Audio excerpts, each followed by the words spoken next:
welcome to another episode of Reading the Weird. I'm Zoe Kirk-Robinson, and this week we're reading the third part of the case of Charles Dexter Ward by H.P. Lovecraft. This is the longest that we've read on Reading the Weird, so the third part today isn't going to be the last part, so you have to tune in next week to get the next instalment, but it will be worth the wait. In 1766 came the final change in Joseph Curwen.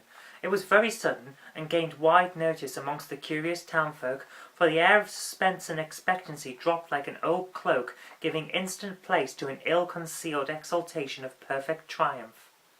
Curwen seemed to have difficulty in restraining himself from public harangues on what he had found or learned or made, but apparently the need of secrecy was greater than the longing to share his rejoicing, for no explanation was ever offered by him.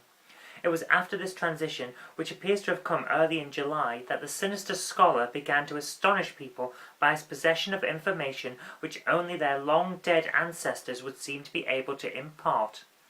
But Curwen's feverish secret activities by no means ceased with the change.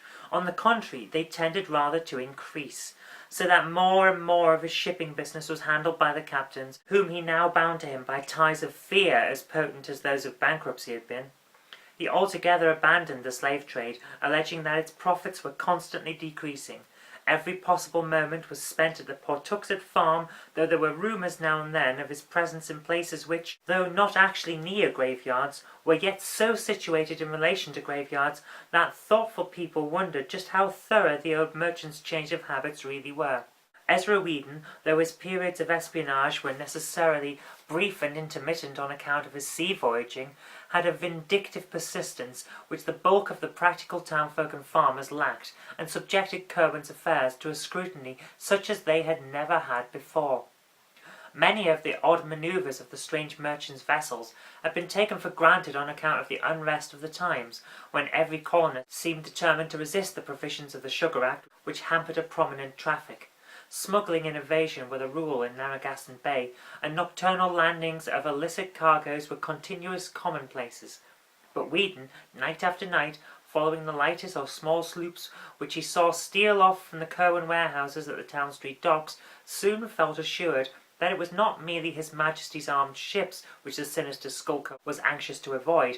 Prior to the change in 1766, these boats had for the most part contained chained negroes, who were carried down and across the bay and landed at an obscure point on the shore just north of Pawtuxet, being afterward driven up the bluff and across country to the Curwen farm, where they were locked in that enormous stone outbuilding which had only high, narrow slits for windows. After that change, however, the whole programme was altered. Importation of slaves ceased at once, and for a time Curwen abandoned his midnight sailings. Then, about the spring of 1767, a new policy appeared. Once more the lighters grew wont to put out from the black silent docks, and this time they would go down the bay some distance, perhaps as far as Nanquit Point, where they would meet and receive cargo from strange ships of considerable size and widely varied appearance. Curwen's sailors would then deposit this cargo at the usual point on the shore and transport it overland to the farm, locking it in the same cryptical stone building which had formerly received the negroes. The cargo consisted almost wholly of boxes and cases, of which a large proportion were oblong and heavy, and disturbingly suggestive of coffins. Whedon always watched the farm with unremitting assiduity, visiting it each night for long periods, and seldom letting a week go by without a sight, except when the ground bore a footprint revealing snow. Even then he would often walk as close as possible in the travelled road or on the ice of the neighbouring river to see what tracks others might have left. Finding his own vigils interrupted by nautical duties, he hired a tavern companion named Eleazar Smith to continue the survey during his absences, and between them the two could have set in motion some extraordinary rumours. That they did not do so was only because they knew the effect of publicity would be to warn their quarry and make further progress impossible. Instead, they wished to learn something definite before taking any action. What they did learn must have been startling indeed, and Charles Ward spoke many times to his parents of his regret at Whedon's later burning of his notebooks. All that can be told of their discoveries is what Eleazar Smith jotted down in a none too coherent diary, and what other diarists and letter writers have timidly repeated from the statements which they finally made, and according to which the farm was only the outer shell of some vast and revolting menace, of a scope and depth too profound and intangible for more than shadowy comprehension. It is gathered that Whedon and Smith became early convinced that a great series of tunnels and catacombs inhabited by a very sizable staff of persons beside the old Indian and his wife underlay the farm. The house was an old peaked relic of the middle 17th century, with enormous stacked chimney and diamond-paned lattice windows, the laboratory being in a lean-to toward the north, where the roof came nearly to the ground. This building stood clear of any other, yet, judging by the different voices heard at odd times within, it must have been accessible through secret passages beneath. These voices before 1766 were mere mumblings and negro whisperings, and frenzied screams coupled with curious chants or invocations. After that date, however, they assumed a very singular and terrible cast, as they ran the gamut between dronings of dull acquiescence and explosions of frantic pain or fury, ramblings of conversation and whines of entreaty, pantings of eagerness and shouts of protest. They appeared to be in different languages, all known to Curwen, whose rasping accents were frequently distinguishable in reply, reproof, or threatening. Sometimes it seemed that several persons must be in the house, Curwen, certain captives, and the guards of those captives. There were voices of a sort that neither Whedon nor Smith had ever heard before, despite their wide knowledge of foreign parts, and many that they did seem to place as belonging to this or that nationality. The nature of the conversation seemed always a kind of catechism, as if Curwen were extorting some sort of information from terrified or rebellious prisoners. Whedon had many verbatim reports of overhead scraps in his notebook, for English, French, and Spanish, which he knew were frequently used, but of these nothing has survived. He did, however, say that besides a few ghoulish dialogues in which the past affairs of Providence families were concerned, most of the questions and answers he could understand were historical or scientific, occasionally pertaining to very remote places or ages. Once, for example, an alternately ragging and sullen figure was questioned in French about the Black Prince's massacre at Limoges in 1370, as if there was some hidden reason which he ought to know. Curwen asked the prisoner, if prisoner it were, whether the order to slay was given because of the sign of the goat found on the altar in the ancient Roman crypt beneath the cathedral, or whether the dark man of the Horteferne coven had spoken the 3 words. Failing to obtain replies, the Inquisitor had seemingly resorted to extreme means, for there was a terrific shriek, followed by silence and muttering and a bumping sound. None of these colloquies were ever ocularly witnessed, since the windows were always heavily draped. Once, though, during a discourse in an unknown tongue, a shadow was seen on the curtain, which startled Whedon exceedingly, reminding him of one of the puppets in a show he had once seen in the autumn of 1764 in Hacker's Hall, when a man from Germantown, Pennsylvania, had given a clever mechanical spectacle advertised as a view of the famous city of Jerusalem, in which are represented Jerusalem, the Temple of Solomon, his royal throne, the noted towers and hills, likewise the sufferings of our Saviour, from the Garden of Gethsemane to the cross on the hill of Golgotha, an artful piece of statuary worthy to be seen by the curious.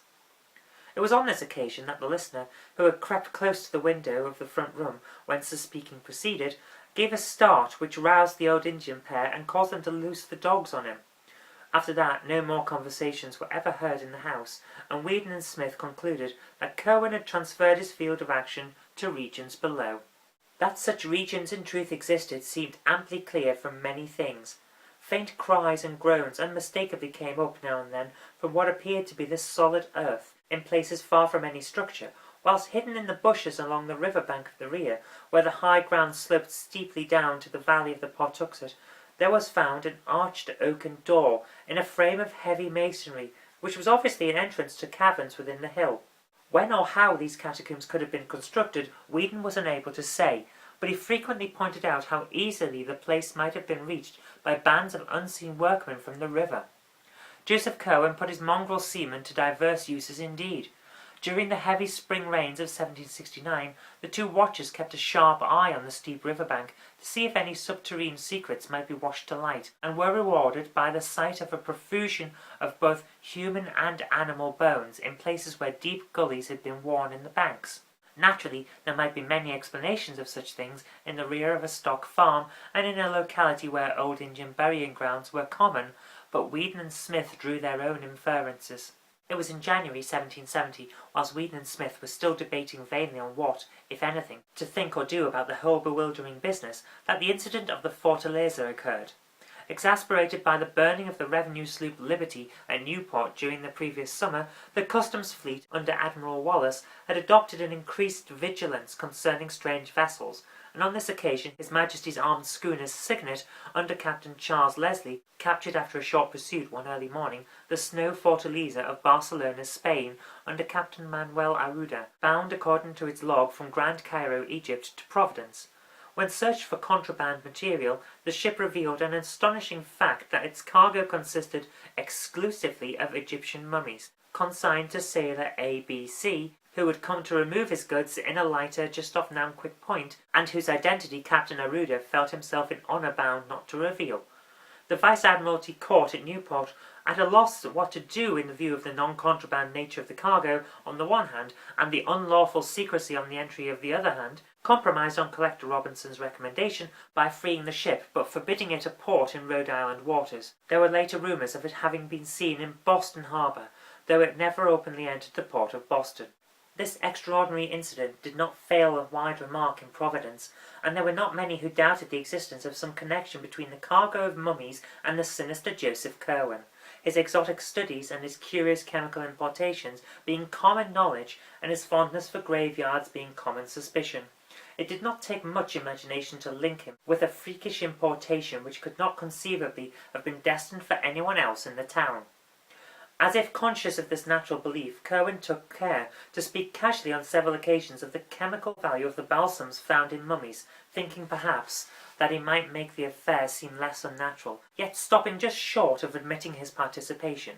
Whedon and Smith, of course, felt no doubt whatsoever of the significance of the thing, and indulged in the wildest theories concerning Curwen and his monstrous labours.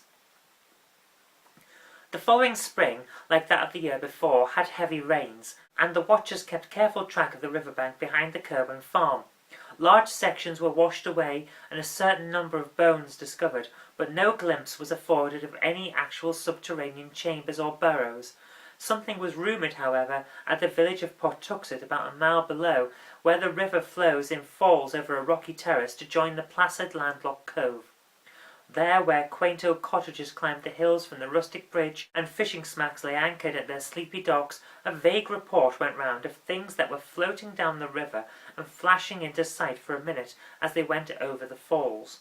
Of course, the Portuxet is a long river, which winds through many settled regions abounding in graveyards, and of course the spring rains had been very heavy, but the fisher folk about the bridge did not like the wild way that one of the things stared as it shot down the still water below, or the way that another half cried out, although its condition had greatly departed from all other objects which normally cry out. That rumour sent Smith, for Whedon was then at sea, in haste to the river bank behind the farm, where surely enough there remained the evidences of an extensive cave-in. There was, however, no trace of a passage into the steep bank, for the miniature avalanche had left behind a solid wall of mixed earth and shrubbery from aloft. Smith went to the extent of some experimental digging, but was deterred by lack of success, or perhaps by fear of possible success. It is interesting to speculate on what the persistent and revengeful Whedon would have done had he been ashore at the time. By the autumn of 1770, Whedon decided that the time was ripe to tell others of his discoveries, for he had a large number of facts to link together, and a second eyewitness to refute the possible charge that jealousy and vindictiveness had spurred his fancy. As his first confidant, he selected Captain James Matthewson of the Enterprise, who on the one hand knew him well enough to not doubt his veracity, and on the other hand was sufficiently influential in the town to be heard in turn with respect. The colloquy took place in an upper room of Sabin's Tavern near the docks, with Smith present to corroborate virtually every statement, and it could be seen that Captain Matthewson was tremendously impressed. Like nearly everyone else in the town, he had had black suspicions of his own anent Joseph Curwen, hence it needed only this confirmation and enlargement of data to convince him absolutely. At the end of the conference he was very grave, and enjoined strict silence upon the two younger men. He would, he said, transmit the information separately to some 10 or so of the most learned and prominent citizens of Providence, ascertaining their views and following whatever advice they might have to offer. Secrecy would probably be essential in any case, for this was no matter that the town constables or militia could cope with, and above all else the excitable crowd must be kept in ignorance, lest there be enacted in these already troublous times a repetition of that frightful Salem panic of less than a century before, which had first brought Kirwan hither.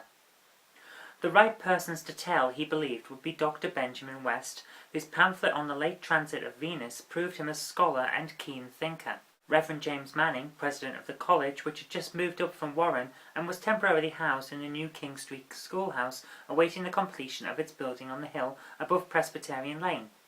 Ex-Governor Stephen Hopkins, who had been a member of the Philosophical Society at Newport, and was a man of very broad perceptions.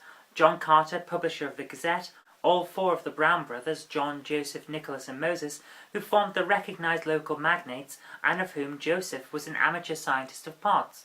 Old Dr. Habers Brown, whose erudition was considerable and who had much first-hand knowledge of Kirwan's odd purchases, and Captain Abraham Whipple, a privateersman of phenomenal boldness and energy who could be counted on to lead in any active measures needed. These men, if favourable, might eventually be brought together for collective deliberation, and with them would rest the responsibility of deciding whether or not to inform the governor of the colony, Joseph Wanton of Newport, before taking action. The mission of Captain Mathewson prospered beyond his highest expectations, for whilst he had found one or two of the chosen confidants somewhat sceptical of the possible ghastly side of Whedon's tale, there was not one who did not think it necessary to take some sort of secret and coordinated action. Kirwan, it was clear, formed a vague potential menace to the welfare of the town and colony, and must be eliminated at any cost. Late in December 1770, a group of eminent townsmen met at the home of Stephen Hopkins and debated tentative measures. Whedon's notes, which he had given to Captain Mathewson, were carefully read, and he and Smith were summoned to give testimony anent details. Something very like fear seized the whole assemblage before the meeting was over, though there ran through that fear a grim determination which Captain Whipple's bluff and resonant profanity best expressed. They would not notify the governor because a more than legal course seemed necessary. With hidden powers of uncertain extent apparently at his disposal, Kirwan was not a man who could safely be warned to leave town. Nameless reprisals might ensue, and even if the sinister creature complied, the removal would be no more than shifting of an unclean burden to another place. The times were lawless, and men who had flouted the king's revenue forces for years were not the ones to balk at sterner things when duty impelled. Kirwan must be surprised at his Pawtuxet farm by a large raiding party of seasoned privateersmen, and given one decisive chance to explain himself. If he proved a madman, amusing himself with shrieks and imaginary conversations in different voices, he would be properly confined.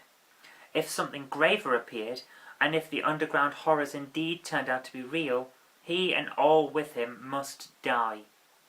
It could be done quietly, and even the widow and her father need not be told how it came about. While these serious steps were under discussion, there occurred in the town an incident so terrible and inexplicable that for a time little else was mentioned for miles around.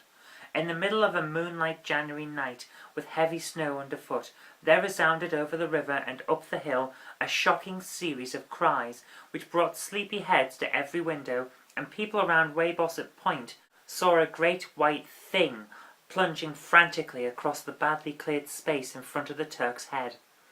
There was a baying of dogs in the distance, but this subsided as soon as the clamour of the awakened town became audible. Parties of men with lanterns and muskets hurried out to see what was happening, but nothing rewarded their search. The next morning, however, a giant muscular body, stark naked, was found on the jams of ice around the southern piers of the Great Bridge, where the long dock stretched out beside Abbott's Distill House, and the identity of this object became a theme for endless speculation and whispering. It was not so much the younger as the older folk who whispered, for only in the patriarchs did that rigid face with horror-bulging eyes strike any chord of memory. They, shaking as they did so, exchanged furtive murmurs of wonder and fear, for in those stiff, hideous features lay a resemblance so marvellous as to be almost an identity, and that identity was with a man who had died full 50 years before. Ezra Whedon was present at the finding, and remembering the baying of the night before, set out along Weybosset Street and along Muddy Dock Bridge, whence the sound had come.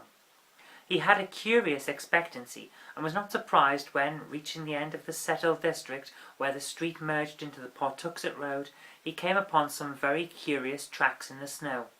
The naked giant had been pursued by dogs and many booted men, and the returning tracks of the hounds and their masters could be easily traced. They had given up the chase upon coming too near the town. Whedon smiled grimly, and as a perfunctory detail traced the footprints back to their source. It was the Pawtuxet farm of Joseph Curwen, as he well knew it would be, and he would have given much had the yard been less confusingly trampled. As it was, he dared not seem too interested in full daylight. Dr. Bowen, to whom Whedon went at once with his report, performed an autopsy on the strange corpse, and discovered peculiarities which baffled him utterly. The digestive tracts of the huge man seemed never to have been in use, whilst the whole skin had a coarse, loosely knit texture impossible to account for. Impressed by what the old men whispered of the body's likeness to the long-dead blacksmith Daniel Green, whose great-grandson Aaron Hoppin was a supercargo in Curwen's employ, Whedon asked casual questions till he found where Green was buried. That night a party of 10 visited the old North burying ground opposite Herndon's Lane, and opened a grave. They found it vacant, precisely as they had expected. Meanwhile, arrangements had been made with the post riders to intercept Joseph Curwen's mail, and shortly before the incident of the naked body, there was found a letter from one Jedediah Orne of Salem, which made the cooperating citizens think deeply. Parts of it, copied and preserved in the private archives of the Smith family, where Charles Ward found it, ran as follows: "I delight that you continue in your getting at old matters in your way, and do not think better was done at Mr. Hutchinson's in Salem village. Certainly there was nothing but the liveliest awfulness in that which H. raised up from what he could gather only a part of. What you sent did not work, whether because of anything missing, or because the words were not right from my speaking, or your copying. I alone am at a loss. I have not the chemical art to follow Borellus. I know myself confounded by the 7th book of the Necronomicon that you recommend, but I would have you observe what was told to us about taking care whom to call up, for you are sensible what Mr. Mather wrote in the Magnalia of Blank, and can judge how truly that horrendous thing is reported. I say to you again, do not call up any that you cannot put down, by which I mean any that can in turn call up somewhat against you, whereby your powerfulest devices may not be of use. Ask of the lesser, lest the greater shall not wish to answer, and shall command more than you. I was frightened when I read of your knowing what Ben Zariatnamik had in his ebony box, for I was conscious who must have told you. And again I ask that you shall write me as Jedediah and not Simon. In this community a man may not live too long, and you know my plan by which I came back as my son. I am desirous you will acquaint me with what the black man learnt from Sylvanus Cosidus in the vault under the Roman wall, and will be obliged for the lending of your manuscript you speak of." Another, an unsigned letter from Philadelphia, provoked equal thought, especially for the following passage: "I will observe what you say respecting the sending of accounts only by your vessels, but cannot always be certain when to expect them. In the matter I spoke of, I require only one more thing, but wish to be sure I apprehend you exactly. You inform me that no part must be missing if the finest effects are to be had, but you cannot but know how hard it is to be sure. It seems a great hazard and burden to take away the whole box, and in town, for example St. Peter's, St. Paul's, St. Mary's, or Christchurch, it can scarce be done at all. But I know what imperfections were in the one I raised up October last, and how many live specimens you were forced to employ before you hit upon the right mode in the year 1766, so I will be guided by you in all matters. I am impatient for your brig, and inquire daily at Mr. Biddle's wharf." A third suspicious letter was in an unbeknown tongue, and even an unknown alphabet. In the Smith diary found by Charles Ward, a single oft-repeated combination of characters is clumsily copied, and authorities at Brown University have pronounced the alphabet Amharic or Abyssinian, although they do not recognize the word. None of the epistles was ever delivered to Curwen, though the disappearance of Jedediah Orne from Salem, as recorded shortly afterward, showed that the Providence men took certain quiet steps. The Pennsylvania Historical Society also has some curious letters received by Dr. Shippen regarding the precise and unwholesome character in Philadelphia. But more decisive steps were in the air, and it is in that secret assemblages of sworn and tested sailors and faithful old privateersmen in the brown warehouses by night that we must look for the main fruits of Whedon's disclosures.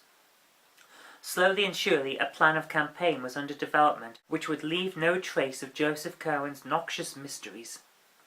Curwen, despite all precautions, apparently felt that something was in the wind, for he was now remarked to wear an unusually worried look.